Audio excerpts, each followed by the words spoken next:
भगत बेणी जी। गुरमुख बेणी भगत कर, जाए एकांत बहल बुलावै। कर्म करै अध्यात्मी, होरस किसै न अलख लखावै। घर आया जां पुछिया, राज द्वार गया आलावै। घर सब वथू मंगियन, वल छल करके झथ लंघावै। वड्डा सांग वरतदा, ओ एक मन परमेश्वर ध्यावै। पैज सवारै भगत दी, राजा होए कै घर चल आवै। दे दिलासा तुस कै, अणगणती खर्ची पहुँचावै। उथों आया भगत पास, होए दयाल हेत उपजावै। भगत जना जयकार करावै। भगत जना जयकार करावै। भाई गुरदास जी 10ਵੀਂ ਵਾਰ ਦੀ ਇਸ 14ਵੀਂ ਪੌੜੀ ਵਿੱਚ ਭਗਤ ਬੇਣੀ ਜੀ ਦੇ ਜੀਵਨ ਪ੍ਰਥਾਏ ਹਵਾਲਾ ਦਿੰਦੇ ਨੇ ਕਿ ਗੁਰਮੁਖ ਬੇਣੀ ਨਾਮੇ ਭਗਤ ਇਕਾਂਤ ਜਗ੍ਹਾ ਬੈਠ ਕੇ ਸਮਾਧੀ ਲਾਇਆ ਕਰਦੇ ਸਨ। ਨਿਸ਼ਕਾਮ ਕਰਮ ਕਰਕੇ ਹੋਰ ਕਿਸੇ ਨੂੰ ਅਲੱਖ ਕਰਮ ਲਿਖਾਉਂਦਾ ਨਹੀਂ, ਭਾਵ ਆਪ ਨੂੰ ਕਰਮਾਂ ਦਾ ਅਭਿਮਾਨੀ ਨਹੀਂ ਮੰਨਦਾ ਸੀ। ਇਹ ਜਾਣ ਕੇ ਕਿ ਕਰਨ ਕਰਾਵਣ ਆਪੇ ਆਪ, ਸੋ ਕੀਤੇ ਜਾਣ ਵਾਲੇ ਕਰਮਾਂ ਦਾ ਕੋਈ ਹੰਕਾਰ ਨਹੀਂ ਸੀ ਕਰਦਾ। ਜਦ ਘਰ ਆਇਆ ਹੋਇਆਂ ਨੂੰ ਲੋਕ ਪੁੱਛਣ ਤਦ ਆਖੇ ਕਿ ਰਾਜ ਦੁਆਰੇ ਗਿਆ ਸਾਂ। ਰਾਜ ਦੁਆਰੇ ਤੋਂ ਪਰਮੇਸ਼ਰ ਦੇ ਦੁਆਰੇ ਦਾ ਅਰਥ ਹੈ। ਸੋ ਆਪਣੇ ਵੱਲੋਂ ਇਹ ਆਖ ਦੇਣਾ ਕਿ ਰਾਜ ਦੁਆਰ ਭਾਵ ਮੈਂ ਪਰਮੇਸ਼ਰ ਦੇ ਦੁਆਰੇ ਗਿਆ ਸਾਂ। ਵਹੁਟੀ ਵੱਲੋਂ ਘਰ ਦੀਆਂ ਜ਼ਰੂਰੀ ਚੀਜ਼ਾਂ ਮੰਗੇ ਤਦ ਟਾੜ ਮਟੋਲ ਕਰਕੇ ਦਿਨ ਕੱਟੀ ਕਰ ਛੱਡਣ। ਇੱਕ ਦਿਨ ਵੱਡਾ ਸਾਂਗ ਵਰਤਿਆ ਕਿ ਉਹ ਭਗਤ ਤਾਂ ਇੱਕ ਮਨ ਹੋ ਕੇ ਪਰਮੇਸ਼ਰ ਨੂੰ ਧਿਆ ਰਿਹਾ ਸੀ, ਪਰ ਉਧਰ ਭਗਤਾਂ ਦੀ ਪੈਜ ਰੱਖਣ ਲਈ, ਭਗਤ ਦੀ ਪੱਤ ਬਚਾਉਣ ਲਈ ਰਾਜਾ ਰੂਪ ਧਾਰ ਕੇ ਪਰਮੇਸ਼ਰ ਉਸ ਭਗਤ ਦੇ ਘਰੇ ਆ ਗਿਆ। ਪ੍ਰਸੰਨ ਹੋ ਕੇ ਦਿਲਾਸਾ ਦਿੱਤਾ ਅਤੇ ਬਹੁਤ ਖਰਚ ਪਹੁੰਚਾ ਦਿੱਤਾ। ਉੱਥੋਂ ਭਗਤ ਪਾਸ ਆ ਕੇ ਵੱਡੀ ਦਇਆ ਕਰਕੇ ਪਿਆਰ ਕੀਤਾ।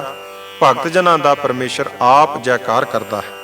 ਸਿੱਖੀ ਭਾਈ ਗੁਰਦਾਸ ਜੀ ਦੀਆਂ ਵਾਰਾਂ ਵਿੱਚੋਂ ਜਿਹੜਾ ਸੰਖੇਪ ਰੂਪ ਹਵਾਲਾ ਮਿਲਦਾ ਹੈ, ਉਸ ਤੋਂ ਭਗਤ ਜੀ ਗ੍ਰਸਤੀ ਇਕਾਂਤ ਵਿੱਚ ਭਜਨ ਕਰਨ ਵਾਲੇ ਘਰਵਾਲੀ ਵੱਲੋਂ ਘਰ ਦਾ ਨਿਰਬਾਹ ਟੋਰਨ ਲਈ ਮਾਇਆ ਮੰਗਣੀ ਆਦਿਕ ਦਾ ਦ੍ਰਿਸ਼ਟਾਂਤ ਮਿਲਦਾ ਹੈ ਅਤੇ ਜਾਪਦਾ ਹੈ ਕਿ ਗ੍ਰਸਤੀ ਦੇ ਵੱਲੋਂ ਉਪਰਾਮ ਹੋ ਕੇ ਜਦੋਂ ਭਗਤ ਜੀ ਪਰਮੇਸ਼ਰ ਦੀ ਬੰਦਗੀ ਵਿੱਚ ਲੀਨ ਹੋਏ, ਉਧਰ ਭਗਤ ਦੇ ਕਾਰਜ ਸਵਾਰਨ ਵਾਸਤੇ ਉਸ ਦੇ ਜੀਵਨ ਨਿਰਬਾਹ ਨੂੰ ਸੋਹਣੇ ਰੂਪ ਵਿੱਚ ਚਲਾਉਣ ਵਾਸਤੇ ਪਰਮੇਸ਼ਰ ਨੇ ਰਾਜੇ ਦੇ ਰੂਪ ਵਿੱਚ ਹਾਜ਼ਰ ਹੋ ਕਰਕੇ ਸੋ ਬੇਅੰਤ ਬਖਸ਼ਿਸ਼ਾਂ ਕੀਤੀਆਂ।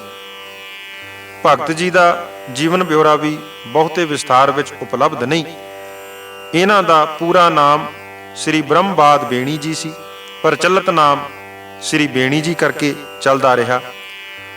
ਸੰਸਾਰ ਵਿੱਚ ਵਿਚਰਨ ਦਾ ਸਮਾਂ ਕਰੀਬਨ 15ਵੀਂ ਸਦੀ ਦੇ ਦੂਜੇ ਅੱਧ ਤੋਂ 16ਵੀਂ ਸਦੀ ਦੇ ਪਹਿਲੇ ਅੱਧ ਤੱਕ ਮਿਲਦਾ ਹੈ। ਸਤਿਗੁਰੂ ਸ੍ਰੀ ਗੁਰੂ ਗ੍ਰੰਥ ਸਾਹਿਬ ਜੀ ਦੀ ਪਾਵਨ ਬਾਣੀ ਵਿੱਚ ਆਪ ਜੀ ਦੇ 3 ਸ਼ਬਦ ਦਰਜ ਹਨ। ਇੱਕ ਸ੍ਰੀ ਰਾਗ ਵਿੱਚ, ਦੂਸਰਾ ਰਾਮਕਲੀ ਰਾਗ ਵਿੱਚ, ਤੀਜਾ ਪ੍ਰਭਾਤੀ ਰਾਗ ਵਿੱਚ। ਭਗਤ ਬੇਣੀ ਜੀ ਵਿਦਵਾਨ ਬ੍ਰਾਹਮਣ ਸਨ। ਉਹ ਲੋਕਾਂ ਦੇ ਘਰਾਂ ਵਿੱਚ ਜਾ ਕੇ ਵੇਦ ਸ਼ਾਸਤਰਾਂ ਦੀ ਕਥਾ ਕਰਕੇ ਸੁਣਾਇਆ ਕਰਦੇ ਸਨ। ਜੋ ਪਦਾਰਥ ਮਿਲ ਜਾਣੇ ਉਹਨਾਂ ਨਾਲ ਘਰ ਦਾ ਨਿਰਬਾਹ ਕਰਨਾ। ਇੱਕ ਦਿਨ ਅਚਾਨਕ ਇੱਕ ਮਹਾਤਮਾ ਮਿਲ ਪਏ। ਉਹਨਾਂ ਨੇ ਬੇਣੀ ਜੀ ਨੂੰ ਉਪਦੇਸ਼ ਦਿੱਤਾ ਕਿ ਹੇ ਭਲੇ ਪੁਰਖ, ਜਿਨ੍ਹਾਂ ਮਹਾਨ ਆਤਮਾਵਾਂ ਦੀ ਕਥਾ ਲੋਕਾਂ ਨੂੰ ਸੁਣਾਉਣਾ ਹੈ, ਤੂੰ ਆਪ ਭਗਤੀ ਕਰਕੇ ਉਹਨਾਂ ਵਰਗਾ ਜੀਵਨ ਬਣਾ। ਇਦਾਂ ਹੀ ਕਥਾ ਕਰਦਾ ਹੀ ਕਿਤੇ ਸਾਰੀ ਉਮਰ ਵਿੱਚ ਖਾਲੀ ਨਾ ਤੁਰ ਜਾਈਂ। ਪ੍ਰਭੂ ਭਗਤੀ ਤੋਂ ਬਿਨਾਂ ਕੋਈ ਵੀ ਕਰਮ ਸਫਲ ਨਹੀਂ ਹੁੰਦਾ। ਬੇਣੀ ਜੀ ਦੇ ਮਨ ਤੇ ਉਸ ਮਹਾਤਮਾ ਜਨ ਦੇ ਉਪਦੇਸ਼ ਨੇ ਬਹੁਤ ਡੂੰਘਾ ਅਸਰ ਕੀਤਾ। ਆਪ ਜੀ ਨੇ ਉਸ ਮਹਾਤਮਾ ਨੂੰ ਗੁਰੂ ਧਾਰਨ ਕਰ ਲਿਆ ਤੇ ਉਸ ਦਿਨ ਤੋਂ ਹੀ ਦ੍ਰਿੜ ਨਿਸ਼ਚਾ ਕਰ ਲਿਆ ਕਿ ਪ੍ਰਭੂ ਬੰਦਗੀ ਹੀ ਕਰਨੀ ਹੈ। ਲੋਕਾਂ ਦੇ ਘਰਾਂ ਵਿੱਚ ਜਾ ਕੇ ਕਥਾ ਕਰਨ ਦੀ ਥਾਂ ਉਹ ਜੰਗਲ ਵਿੱਚ ਇਕਾਂਤ ਵਿੱਚ ਚਲੇ ਜਾਂਦੇ ਅਤੇ ਉੱਥੇ ਇਕਾਂਤ ਵਿੱਚ ਬੈਠ ਕੇ ਪ੍ਰਭੂ ਬੰਦਗੀ ਵਿੱਚ ਲੀਨ ਹੋ ਜਾਂਦੇ। ਪਰ ਇਹ ਗੱਲ ਬੇਣੀ ਜੀ ਨੇ ਆਪਣੇ ਪਰਿਵਾਰ ਨੂੰ ਪ੍ਰਗਟ ਨਹੀਂ ਹੋਣ ਦਿੱਤੀ।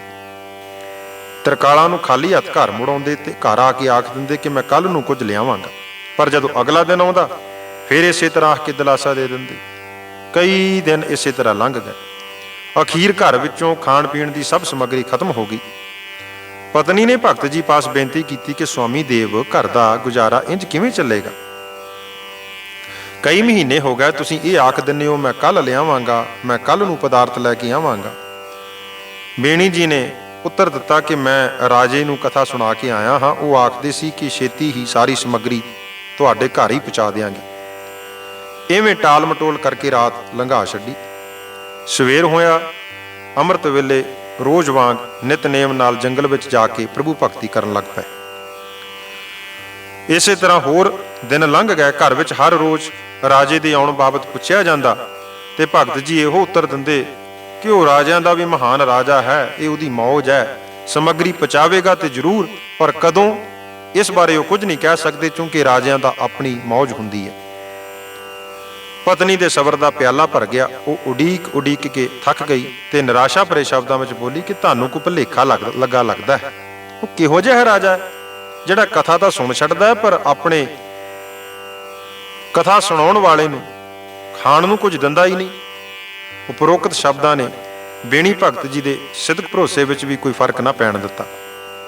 ਉਹ ਪਹਿਲਾਂ ਵਾਂਗੂ ਤੜਕੇ ਉੱਠ ਜੰਗਲ ਵਿੱਚ ਪੁੱਜ ਕੇ ਪ੍ਰਭੂ ਜੀ ਦੇ ਚਰਨਾਂ ਕਮਲਾਂ ਵਿੱਚ ਮਨ ਜੋੜ ਕੇ ਪ੍ਰੇਮਾ ਭਗਤੀ ਵਿੱਚ ਮਗਨ ਹੋ ਗਏ। ਇਸ ਇਮਤਿਹਾਨ ਵਿੱਚ ਪ੍ਰਭੂ ਜੀ ਨੇ ਆਪਣੇ ਭਗਤ ਦੀ ਦ੍ਰਿੜਤਾ ਨੂੰ ਸੱਤਾ ਆਪ ਬਖਸ਼ੀ, ਉਸ ਨੂੰ ਡੋਲਣ ਨਾ ਦਿੱਤਾ। ਆਪਣੀ ਰਹਿਮਤ ਨਾਲ ਪ੍ਰਭੂ ਜੀ ਨੇ ਅਟਲ ਨਿਸ਼ਚਾ ਬੇਣੀ ਜੀ ਨੂੰ ਬਖਸ਼ਿਸ਼ ਕਰ ਦਿੱਤਾ। ਬੇਣੀ ਜੀ ਨੂੰ ਤਾਂ ਕੇਵਲ ਲਾਲਸਾ ਜੇ ਸੀ ਤਾਂ ਦਰਸ਼ਨਾਂ ਦੀ ਲਾਲਸਾ ਸੀ, ਪਰ ਭਗਤ ਜੀ ਦੀ ਪਤਨੀ ਦੁਨਿਆਵੀ ਪਦਾਰਥਾਂ ਨਾਲ ਤ੍ਰਿਪਤ ਹੋਣਾ ਚਾਹੁੰਦੀ ਸੀ। ਅਗਲੇਰੇ ਦਿਨ ਭਗਤ ਵਸ਼ਲ ਦੀਨਾਨਾਥ ਪਰਮੇਸ਼ਰ ਜੀ ਰਾਜੇ ਦਾ ਰੂਪ ਧਾਰਨ ਕਰ ਗਏ ਅਤੇ ਬੇਣੀ ਦੇ ਘਰ ਆਪ ਪੁੱਜੇ। ਅੰਨ ਧਨ ਦੇ ਭਰੇ ਗੱਡੇ ਅਨੇਕਾਂ ਸੇਵਕ ਨਾਲ ਲੈ ਕੇ ਉੱਥੇ ਪਹੁੰਚ ਗਏ। ਨੌਕਰਾਂ ਨੇ ਰਾਜੇ ਦੇ ਰੂਪ ਵਿੱਚ ਜੋ ਪ੍ਰਭੂ ਜੀ ਨਾਲ ਸਨ, ਉਹਨਾਂ ਦਾ ਹੁਕਮ ਮੰਨ ਕੇ ਭਗਤ ਬੇਣੀ ਜੀ ਦਾ ਘਰ ਸਾਰੇ ਪਦਾਰਥਾਂ ਨਾਲ ਭਰ ਦਿੱਤਾ। ਪਦਾਰਥਾਂ ਦੇ ਬੇਅੰਤ ਢੇਰ ਲਾ ਦਿੱਤੇ। ਪ੍ਰਭੂ ਜੀ ਨੇ ਆਖਿਆ ਕਿ ਬੇਣੀ ਜੀ ਦੀ ਇੱਕ ਦਿਨ ਦੀ ਕਥਾ ਸੁਣਾਉਣ ਦਾ ਇਹ ਸਿੱਧਾ ਹੈ, ਇਸ ਨਾਲੋਂ ਵੀ 10 ਗੁਣਾ ਸਿੱਧਾ ਹੋਰ ਪਹੁੰਚਾਵਾਂਗੇ।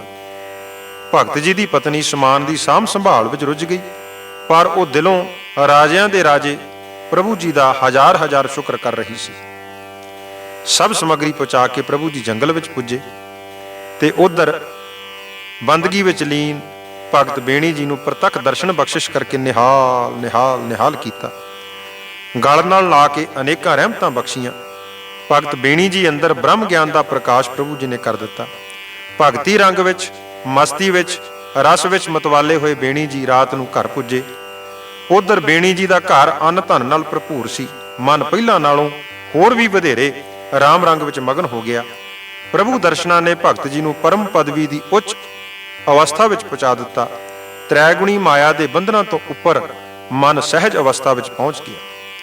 ਹੇ ਮੇਰੀ ਆਤਮਾ, ਵੇਖ, ਜਿਨ੍ਹਾਂ ਪੁਰਸ਼ਾਂ ਨੇ ਵੀ ਸੱਚੇ ਦਿਲੋਂ ਪਰਮੇਸ਼ਰ ਜੀ ਦੇ ਪਵਿੱਤਰ ਚਰਨਾਂ ਕਮਲਾਂ ਨਾਲ ਪ੍ਰੀਤ ਕੀਤੀ, ਉਹਨਾਂ ਦਾ ਕੋਈ ਕੰਮ ਵੀ ਅਧੂਰਾ ਨਾ ਰਿਹਾ। ਧੰਨ ਗੁਰੂ ਅਰਜਨ ਦੇਵ ਪਾਤਸ਼ਾਹ ਜੀ ਦਾ ਪਾਵਨ ਬਚਨ ਧੰਨ ਗੁਰੂ ਗ੍ਰੰਥ ਸਾਹਿਬ ਜੀ ਦੇ ਪੰਨਾ 1192 ਉੱਪਰ ਅੰਕਿਤ ਹੈ ਕਿ ਜਿਨ ਜਿਨ ਸੇਵਿਆ ਅੰਤ ਬਾਰ, ਰੇ ਮਨ ਸੇਵ ਤੂੰ ਪਰੈ ਪਾਰ। ਹੇ ਮੇਰੇ ਮਨ, ਤੂੰ ਵੀ ਪੰਚਮ ਗੁਰਦੇਵ ਜੀ ਦਾ ਹੁਕਮ ਮੰਨ ਕੇ ਦਾਸਾ ਭਾਵ ਧਾਰ ਕੇ ਅੰਤਰਜਾਮੀ ਜੀ ਦੇ ਪਦ ਪੰਕਜਾਂ ਵਿੱਚ ਬੇਨਤੀਆਂ ਕਰ, ਧਿਆਨ ਕਰਕੇ ਅੱਠੇ ਪਹਿਰ ਵਾਹਿਗੁਰੂ ਜੀ ਦਾ ਸਿਮਰਨ ਕਰ। ਤੈਨੂੰ ਵੀ ਬੇਣੀ ਜੀ ਵਾਂਗੂ ਨਾ ਤਾਂ ਦੁਨਿਆਵੀ ਪਦਾਰਥਾਂ ਦੀ ਕੋਈ ਘਾਟ ਰਵੇਗੀ ਅਤੇ ਨਾਲ ਹੀ ਪਰਮੇਸ਼ਰ ਜੀ ਦੇ ਦਰਸ਼ਨ ਦਿਦਾਰਿਆਂ ਦੀ ਰਹਿਮਤ ਤੇਰੀ ਝੋਲੀ ਪਏਗੀ, ਜਿਸ ਨਾਲ ਤੇਰਾ ਲੋਕ ਤੇ ਪਰਲੋਕ ਦੋਵੇਂ ਹੀ ਸਵਰ ਜਾਣਗੇ।